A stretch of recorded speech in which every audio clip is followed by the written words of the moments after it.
Okay, let's dive in. We're going to talk about an era that was completely defined by fear, a time of intense suspicion, where America basically turned on itself, looking for an enemy it was absolutely sure was hiding right under its nose.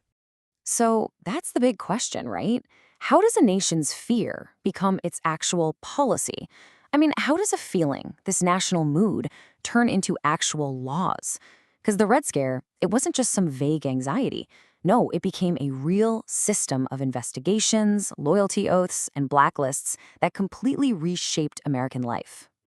All right, so first up, fear on the home front.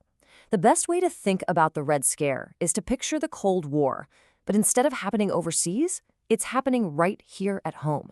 It was the domestic side of the coin, you know? The global fight against communism turned inward, and suddenly the hunt was on for enemies inside our own borders. So, what was the Red Scare exactly? Well, it was this period of super intense anti communist paranoia in the United States. The whole country became obsessed with finding this enemy within. So, while all the focus was on stopping the Soviets abroad, it created this powerful and honestly pretty toxic climate of suspicion right here. And this is where things get really fascinating. When it came to foreign policy, pretty much everyone was on the same page. Democrats, Republicans, they all agreed we got to contain communism. But when it came to domestic policy, whoa, total opposite. It was a massive, fierce debate about how to find this enemy within. That division is key to the whole story. So you have all this simmering anxiety, politicians are arguing, and then one single event happens that just lights the fuse. It turns all that worry into a full-blown national panic. So let's look at how this whole thing ignited. And here it is, 1949, the Soviet Union tests an atomic bomb. I mean, you can't overstate what a shock this was. America's nuclear monopoly, gone. Poof. That feeling of being untouchable was just shattered. And the one question on everyone's mind was terrifying. How in the world did they get the bomb so fast? And the answer that popped into everyone's head was simple. Spies. It had to be espionage. So suddenly, the fear wasn't just about military secrets. It became this creeping paranoia, like, what if they've infiltrated everything? The government, our labor unions, even Hollywood movies. And of course, the media, radio, papers, and this brand new thing called television, they just poured gasoline on the fire, turning what started as a real security concern into a total national hysteria. Okay, so this is the real turning point. This is where that widespread fear gets, well, it gets weaponized. It's forged into the actual machinery of the government. An entire official apparatus gets built with one job and one job only: to hunt for the enemy within. And this bureaucracy of fear had a few key tools. First up, you had the Federal Loyalty Program in 1947. This thing investigated government employees, often with zero due process. Then you had the Taft-Hartley Act, also in 47, which targeted union leaders, forcing them to take these anti-communist oaths. And the big one, the one that really got public, was Step 3, the HUAC investigations. These public hearings were designed to investigate and, frankly, to intimidate everyday citizens. And you really have to get this about HUAC. Its main tool was coercion. It was all about demanding that witnesses name names, that they inform on their friends, their coworkers, everyone. It wasn't just about finding spies. It was about forcing people to turn on each other.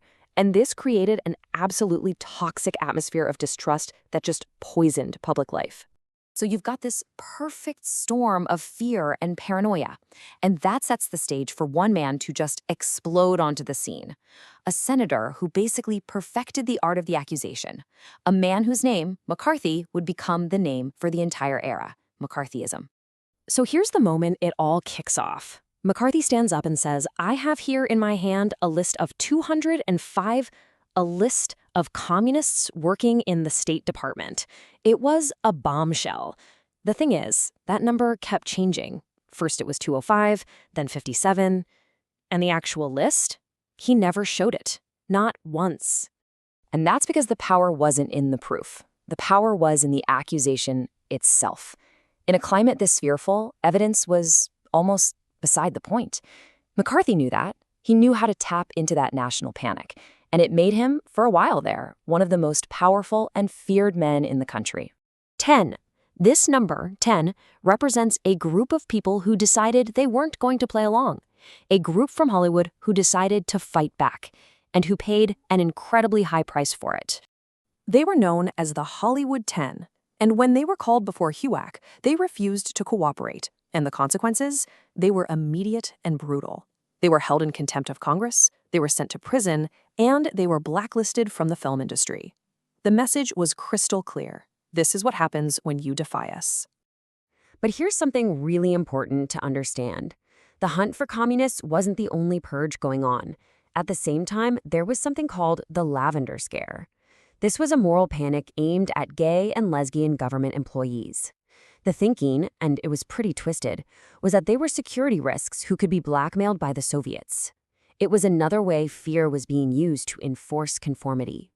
And the number of people affected is just staggering. We're talking thousands. Thousands of people who lost their jobs, had their careers and lives ruined, all based on this prejudice, all hidden under the excuse of national security. But not everyone stayed silent. There were moments of incredible courage, like this one. A Republican senator, Margaret Chase Smith, stood up and gave what she called her Declaration of Conscience. And listen to this quote. She said she didn't want to see her party ride to victory on the 4 horsemen of calumny: fear, ignorance, bigotry, and smear. I mean, that's a direct shot at her own party's star, Joseph McCarthy. It was an absolutely stunning moment of principle. So, eventually, the panic did start to fade. But what was the aftermath? What was the lasting legacy of all this fear? Well, the damage was deep, and it stuck around for a very long time. People talk about a chilling effect, and that's exactly what happened. Civil liberties and due process took a major hit. The labor movement was weakened for decades. Political debate was just chilled. People were afraid to speak up, afraid to have the wrong ideas. And culturally, it created this rigid conformity, making it a tough time for art and creativity.